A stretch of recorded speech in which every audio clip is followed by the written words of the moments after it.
Nobody told the 18-month-old boy that the man he was sleeping on was supposed to be dead by sunrise. His tiny cheek pressed flat against Ji-hoon Kang's chest. One small hand curled open over the man's heart like he was listening for something only babies could hear. Below him, the most feared Korean man in New York lay perfectly still, eyes open, jaw slack, skin gone the color of old paper. The poison was already in his blood, military grade. No antidote. His own men were downstairs deciding who would take the empire when he died. But the dying man hadn't moved an inch since the toddler crawled onto him out of nowhere. Something inside his chest had quietly decided, not yet. Before we go further, hit subscribe. Drop your city and the time it is for you in the comments. We read everyone. Stay with this story to the end. Because what happens in this house over the next 3 weeks will break your heart and rebuild it in the same breath. The Hanmi deal had gone perfectly. That was what made it so clean, so humiliating. Everything had gone according to plan, and Ji-hoon Kang had still walked out of that hotel ballroom on the brink of death. The room had been full of the right people saying the right things, crystal glasses raised. Handshakes held a second too long, the way they always were when men who didn't trust each other pretended otherwise. He had taken just one drink. He always did. Just one. He had been careful, always careful ever since he was 19 and learned, in the most permanent way possible, what happens to men in his world who let their guard down for a single moment. One glass. One glass was all it took. He felt it on the drive back to Manhattan, a heat in his stomach that had no business being there, spreading upward with a slow, deliberate patience that told him immediately this was not food, not alcohol, not anything natural. His private doctor met him at the gate of his Upper East Side penthouse. 12 hours, Mr. Kang. 24 at most. There is no treatment, I'm sorry. Ji-hoon nodded once, walked upstairs alone. He didn't call his second-in-command, he didn't summon his lawyers. He didn't wake the 3 lieutenants whose entire job was to handle exactly this kind of crisis. He sat on the edge of his bed in the dark. 17 years of surviving things that should have killed him. And it would be one glass of whiskey at a table full of smiling men that finally brought him down. He almost laughed. It came out wrong. He stopped.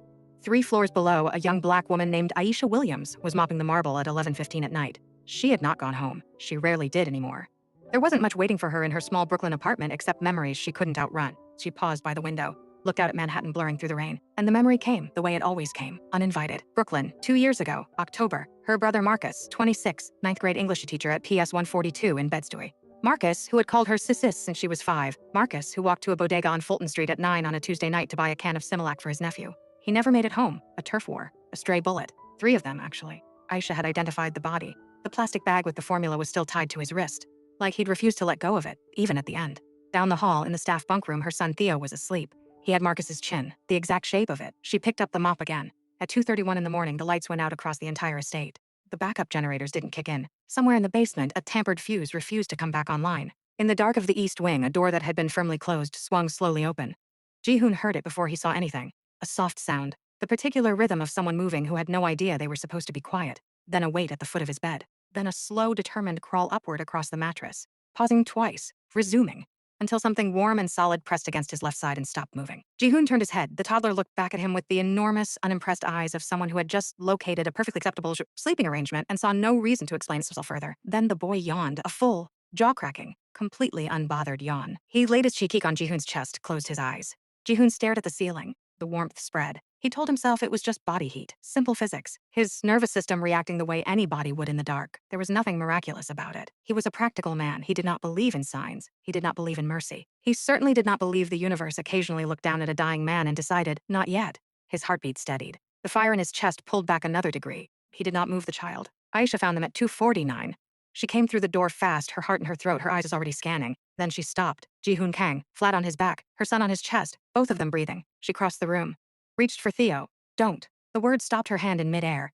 She looked at Ji-hoon's face. He was watching her with eyes exhausted and burning and stripped of every layer she had ever seen on a powerful man's face. The performance was gone. The authority. The careful management of how much he let you see. All of it. Gone. Just a man in the dark, holding very still around something that was keeping him alive. The pain, he said. His voice came out rough. It's less. Aisha looked down at her son. Theo's fingers had found the pocket of Ji-hoon's shirt and were holding on loosely in sleep the way he held things he had decided were his. I'll stay outside the door, she said quietly. Ji-hoon didn't answer. His eyes had dropped back to Theo, and then, slowly, like a man who hadn't made a gentle movement in years, he rested one palm flat against her son's small back. Aisha walked to the doorway, leaned against the wall outside. She stood there until morning.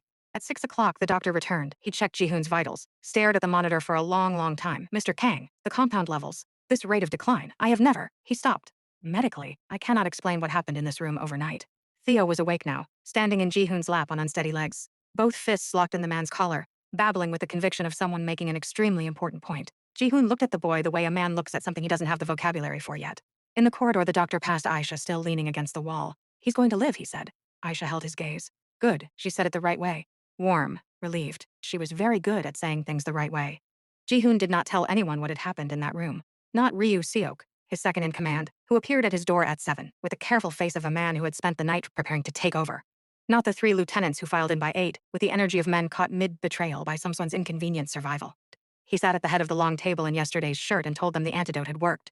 Nobody questioned it. Nobody looked at each other. Ji-hoon watched them file out, watched who exhaled with relief, who exhaled with disappointment, who kept their face so neutral it was its own kind of answer.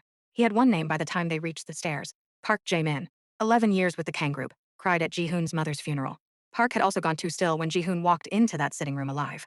That was all it had taken. Ji-hoon planned to deal with him by nightfall. But before nightfall came something Ji-hoon had not planned for. 12:15. He was in his second-floor office, alone. His body was still weak. Park walked in without knocking. "Just checking in, boss.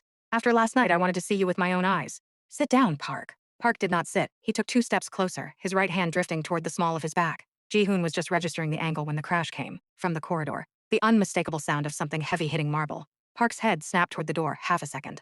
That was all Ji-hoon needed. The Glock came up from the desk drawer. 2-shot center mass. Before Park finished turning back around, Park dropped. The office went very quiet. Then Ji-hoon heard the small voice. "Uh-oh." Theo was standing in the doorway, barefoot, stuffed elephant by one ear, looking at the floor lamp he had apparently just pulled over. The boy looked up, saw Park on the carpet, saw the gun. And he did the thing 18-month-olds do, which was the thing no adult would ever do. He'd simply identified the one familiar face in the room and lifted both arms. "June," he said. "Up." Ji-hoon set the Glock down very slowly. Aisha was already running up the staircase calling Theo's name in the real voice, not her work voice. She came around the corner, saw the body first. Her son, Theo. She crossed the room in 3 strides, scooping him up. "Don't look, baby. He's fine," Ji-hoon said. His voice was lower than usual. Theo was clinging to her neck, perfectly content, already pulling at her earring. Her eyes went to the body, to the gun. Back to Ji-hoon. What happened? He came to finish the job from last night. She absorbed this without flinching, which he noticed. "And the lamp?" "Your son knocked it over." The noise gave me half a second, a long pause. "Twice now?" Ji-hoon said quietly. "Your son has saved my life twice." She didn't answer. If she'd opened her mouth, she would have broken open completely. Not in this room. Not with the phone in her back pocket that had buzzed 20 minutes ago. She nodded once, tight, controlled.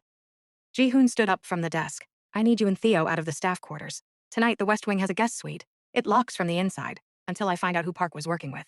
"It's not appropriate," she said. The other staff will not be a problem." "Mr. Kang." "Ji-hoon," she stopped. "You used my name last night. Use it now. A beat. Ji-hoon. People will talk. People talked the moment your son walked into my room and didn't come out. Let them." He stepped past her. Mrs. Chen, the head of household, was already at the top of the staircase with the composed expression of a woman who had heard gunshots in this building before. "West Wing guest suite. Crib childproofing. Tonight." "Yes, Mr. Kang. And the body is already handled, sir." The West Wing guest suite was 3 times the size of Aisha's bunk room. She stood in the doorway with Theo on her hip. Wide bed. Afternoon light through thin curtains, a fresh crib in the corner.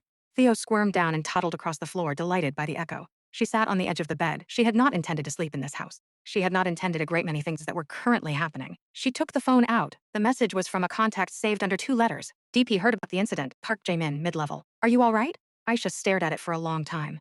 Daniel Pierce, 50, white, prematurely gray. 22 years FBI before they pushed him into early retirement for digging too deep into Kang Group's books. He had found her in a Queens diner 6 weeks after Marcus's funeral. "I'm not asking you to hurt anyone. I'm asking you to be my eyes inside that house. Documents, names, I bring them down legally." For Marcus, she had said yes 18 months ago. She typed, "Fine. We'll report later." Deleted the thread, put the phone face down. Theo had found the curtain and was bunching the fabric in both fists. "Come here, baby," she said softly. He came. He always came when she used that voice. The real one. He climbed into her lap, and she wrapped both arms around him and stayed very still. Outside, Manhattan was going about its afternoon. Somewhere in the building, the most dangerous Korean man in the city was alive because her son had pulled over a lamp. That night, Ji-hoon ate alone for the first time in 3 days, without the pain making it impossible.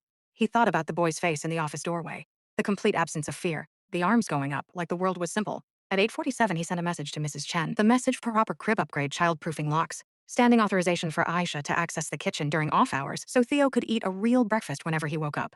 Outside, Manhattan glittered through the windows. Enormous, indifferent. He picked up his chopsticks. 8, stayed. Three days passed, then 5, then a week. Nobody on the staff said anything directly. They were paid well enough to know that saying things directly in this house was a fast way to stop being paid at all. But the talk moved through the estate the way talk moves through closed spaces.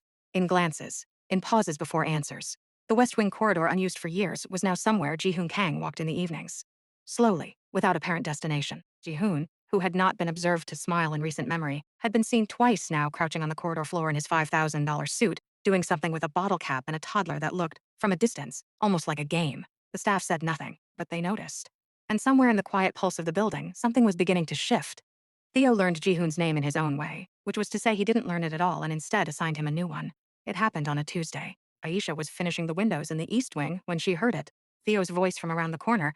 Hi, certain. June, he was saying. June, June. She came around the corner. Theo was on the floor. Jihoon was crouched in front of him, forearms on his knees, still in his morning meeting clothes. Not the dangerous stillness from before, something quieter. June, Theo said again, and placed both hands on Jihoon's face. Jihoon held very still and allowed this. Aisha leaned against the wall. He can't say the full name. He shortens everything. June is fine, Jihoon said. His voice had the slightly altered quality it always had around Theo. Lower. Slower. Sanded down at the edges. Theo patted his cheek twice, then held up both arms. The pause lasted less than 2 seconds. Then Jihoon picked him up. He stood there in the corridor of his own house, holding a toddler who had immediately grabbed a fistful of his collar. He looked like a man who had not been prepared for how natural that would feel. Aisha looked away first. He started talking to her in the evenings. He would find her finishing the corridor and ask something functional. Was the new crib the right size? Did the kitchen staff give Theo any trouble? She would answer. He would stand with his back against the exhibit's wall, and they would exist in the same space for a few minutes before one of them moved on. But the questions shifted. How long have you been in New York? 3 years.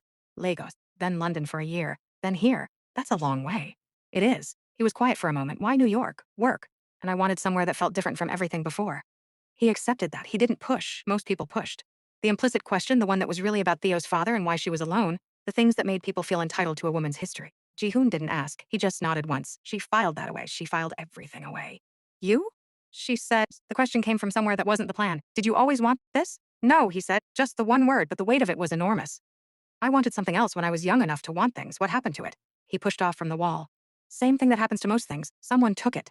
He walked away. She stood with her mop and tried not to feel what she was feeling. She was getting worse at it. The gift appeared on a Friday. Aisha came into the West Wing room after her shift and found a bag on the table. Handle tied, no note. Inside, a set of children's wooden building blocks. Underneath, a small padded jacket in Theo's approximate size. Deep navy blue. The kind with the proper lining that New York winters demanded. The kind she had been putting off buying because the good ones cost more than 2 days of her wage. She sat down, ran her thumb along the stitching. There was no note. There didn't need to be.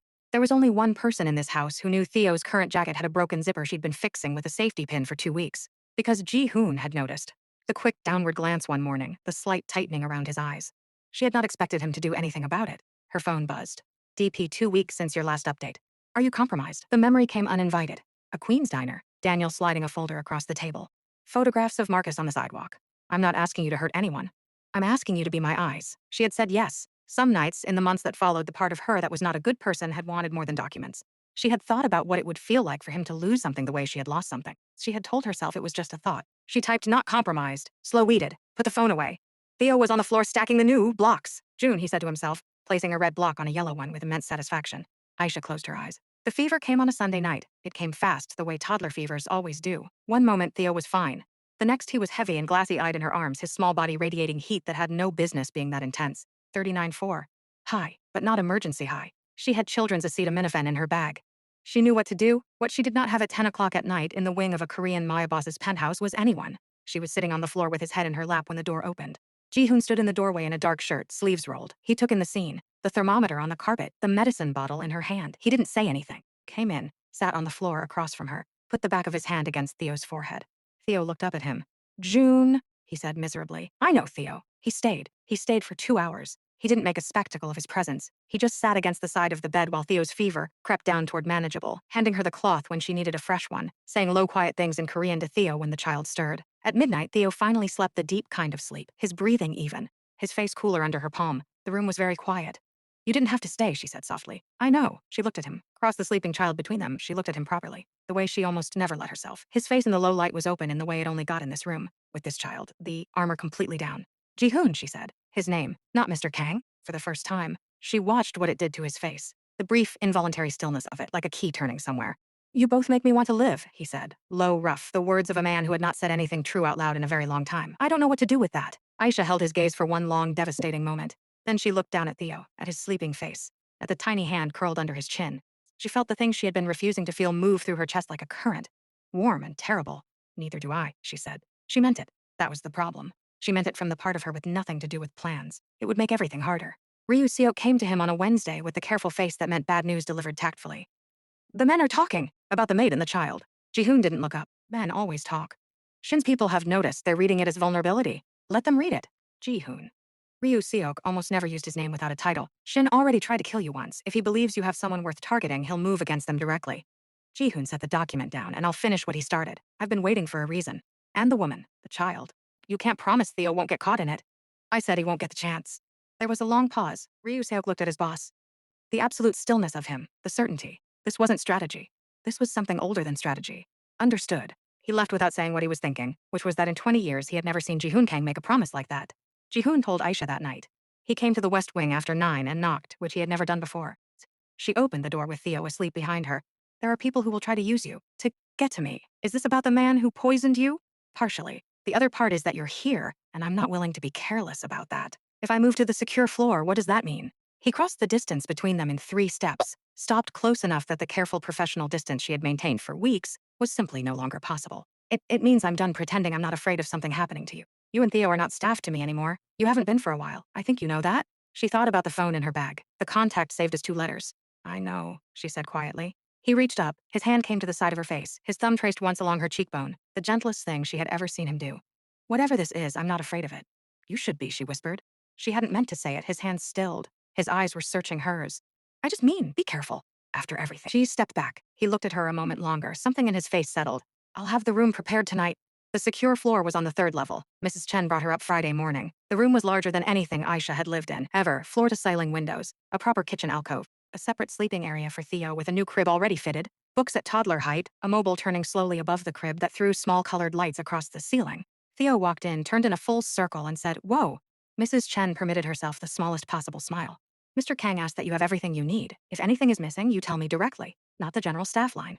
Me. The distinction was delivered quietly but landed with full weight. Woman telling another woman in the language of households exactly what category she now occupied. Thank you, Mrs. Chen. The older woman held her gaze for one measured moment.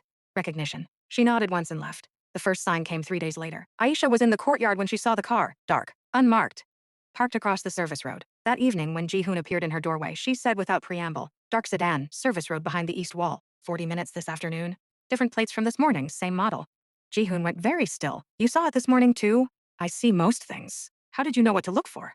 "I grew up in a neighborhood where you learn to read cars and corners before you learn to read books." It was true. It was also not the whole truth.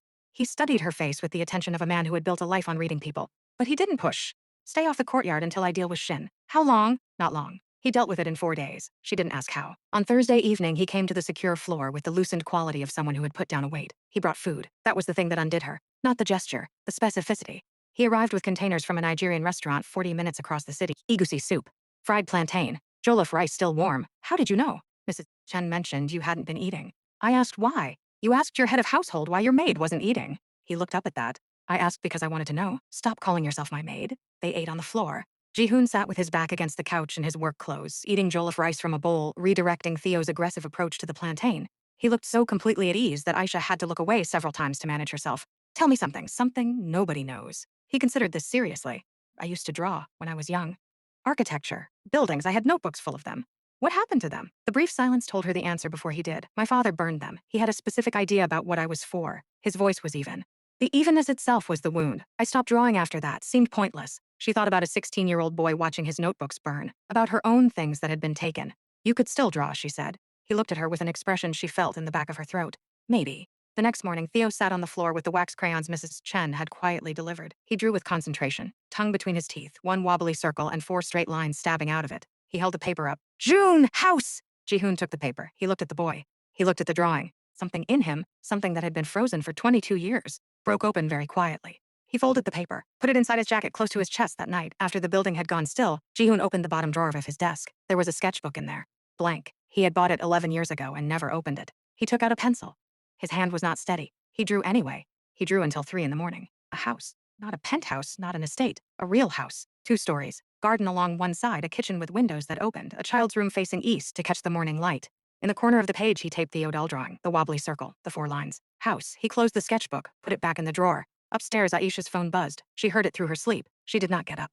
For the first time in 18 months, she let it ring. The day everything came apart started on a Tuesday afternoon, with 7 shallow stairs. The decorative ones in the secure floor's east garden alcove.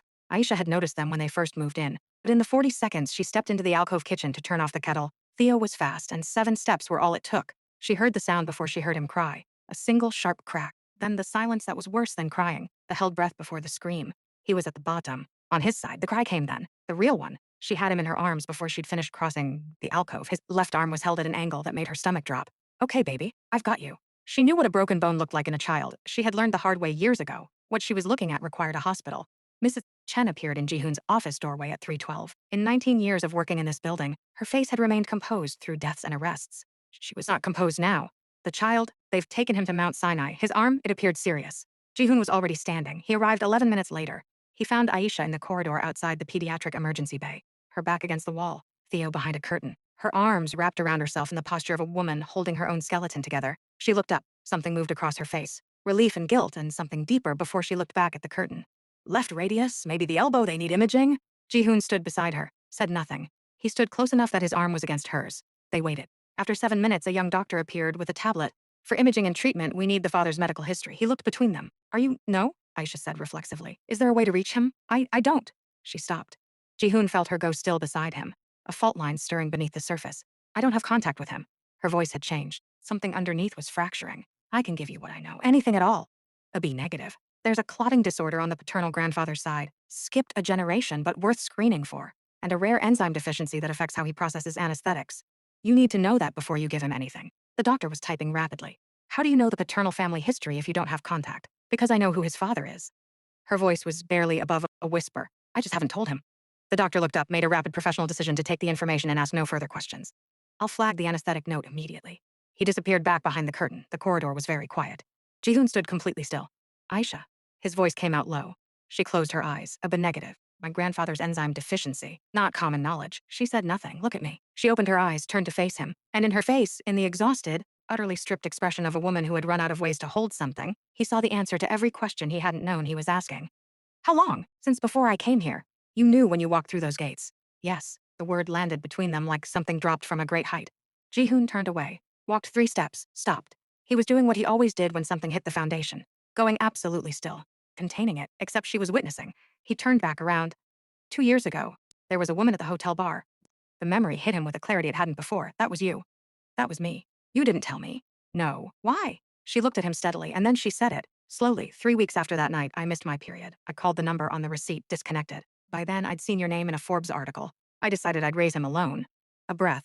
Then on October 12th, my brother Marcus walked to a bodega on Fulton Street to buy infant formula for Theo. He was 26, 9th grade English teacher at PS 142. Her voice was steady. It cost her. He got caught in the crossfire of a turf war. Your turf war. 3 bullets. He died on the sidewalk holding a gallon of Similac. Ji-hoon did not move. I held his fiancée while she screamed at me in the funeral home parking lot. Why was he out so late, Aisha? Because he was buying formula for my son. Your son. That's when Daniel Pierce found me, ex-FBI. He'd been building a case against you for years. He didn't ask me to hurt you. He asked for documents, names, justice for Marcus. A silence. I said yes. I told myself documents were enough. But there were nights, Ji-hoon. Nights when the part of me that's not a good person wanted you dead. I'm telling you now, because if I don't say it all the way, I'll never be able to look at our son without it sitting between us. The corridor was utterly silent. Ji-hoon looked at her. At this woman who had walked into his house carrying a weapon built from grief and used his own son as the blade, who had somewhere along the way put the weapon down. He crossed back to her in 4 steps. His hand came to the side of her face. I'm angry, he said, low, honest. I am what you came here to do. I know, she whispered. But he is my son, and he's yours too. His thumb moved once against her cheek. His jaw was tight. And you are the reason I'm alive to be angry. I don't know what to do with that yet either. Neither do I. So we're going in there. We'll be with our son. When he's safe and sleeping, we'll talk. You still want an after? Ask me again when I've held my son. He pushed the curtain aside. Theo looked up immediately, tear-stained. Left arm in a splint. June, he said, with relief, with accusation, with the absolute certainty of a child who had decided long before any paperwork, or hospital corridors, or truths told in the wrong order, exactly on the edge of the examination bed. Theo leaned into him, his good arm finding the familiar grip on the collar, his head dropping against the chest that had been his from the very first night. Aisha stood at the curtain and watched them. Her phone buzzed. Hospital report says it's serious. Status? She looked at Ji-hoon, at the curve of his back over their son. She typed slowly. It's over. Don't contact me again. I'll find Marcus's justice another way. Legally, openly, without using my son.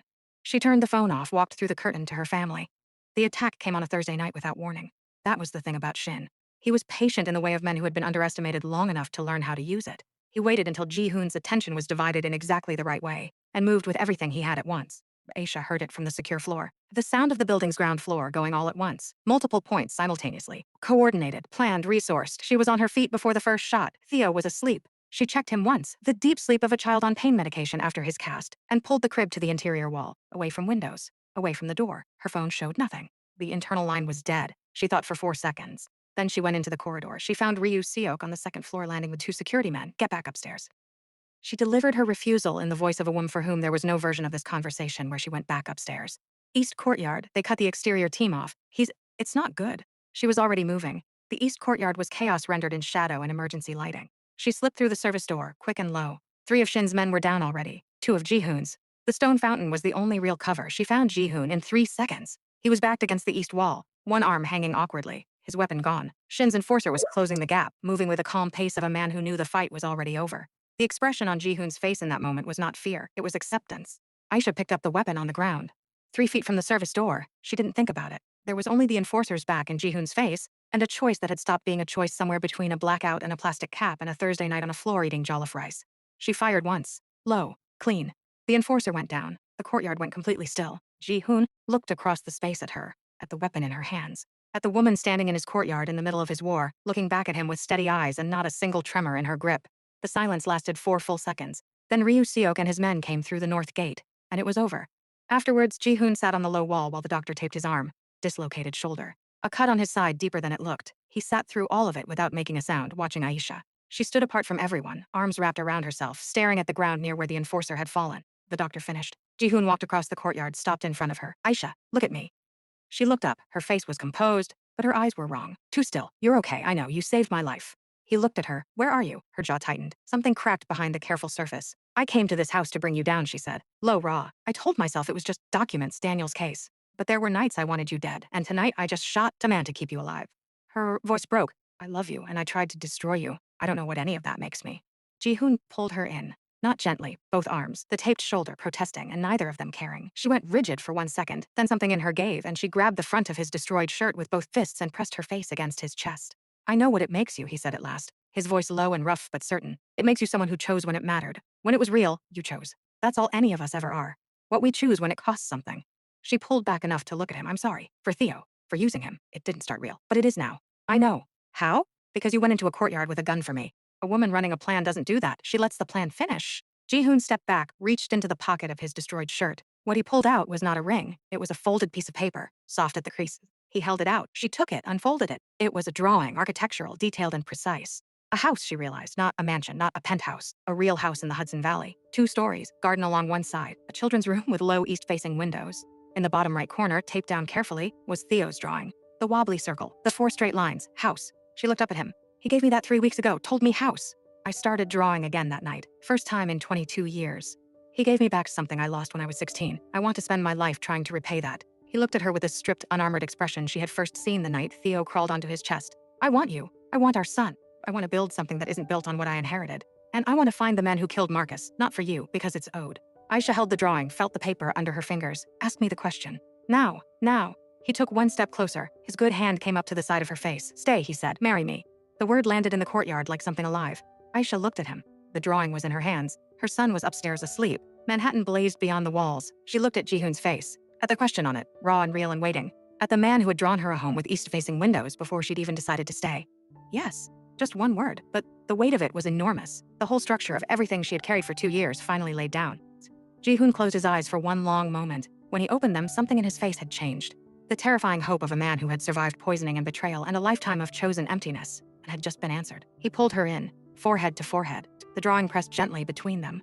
Above them, 3 floors up, an 18-month-old boy slept with his good hand curled around a stuffed elephant, completely unaware that the question just answered in the courtyard below would become the first paragraph of every story he'd ever be told about his family. Some answers don't fit in a single word.